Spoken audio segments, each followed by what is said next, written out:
ওই যে গাড়ি ওই যে গাড়ি ওই যে গাড়ি এই যে গাড়ি এই যে গাড়ি বড় লোক এই যে গাড়ি বড় লোক। জামালপুর সীমান্তে আবারও পুশ ইনের চেষ্টা করেছে বিএসএফ।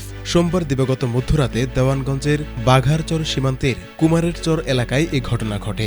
জামালপুর ৩৫ বিজিবি ও স্থানীয় এলাকাবাসীর সূত্রে জানা গেছে, গত কয়েকদিন থেকে দেশের বিভিন্ন সীমান্ত দিয়ে বাংলাদেশে পুশ ইনের চেষ্টা করেছে বিএসএফ।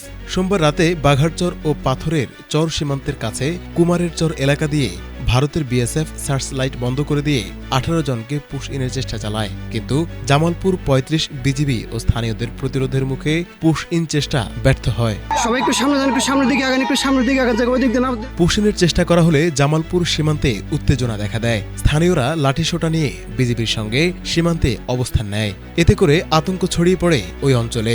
এর আগে শনিবার রাতে বড়াইবাড়ি সীমান্তে ৮ জনকে পুশ ইনের চেষ্টা করলে বিজিবি ও এলাকাবাসীর কঠোর অবস্থানের কারণে ব্যর্থ হয় বিএসএফ।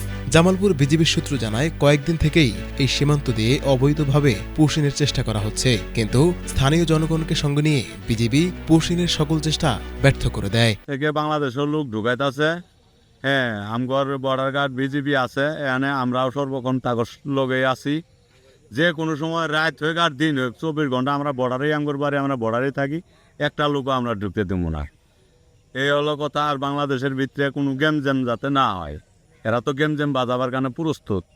এই বর্ডারের মধ্যে বিএসএফ আছে, কাটাতার এই বাসে এগোর ক্যাম্প, এরা এখান থেকে জোর জব্বর সময়তে সীমা পার হয় আমার বাংলার এই রাস্তার মধ্যে আসি জোর জব্বরে এমনি এক কথা করে হামকি দামকি করে বর্ডারের লোকজন আসফের দেয় না, আবার সুবেদ করে দেয় না, এরকম ধরনের কার্যকলাপ করে বর্ডারে।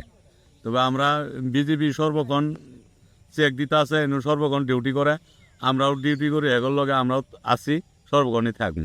আমরা খুব সতর্কভাবে আছি এবং কি আইনের বিজিবি যারা আছে তারাও আমাদের সাথে সর্বক্ষণই তারা রাত দিন এখানে আছে।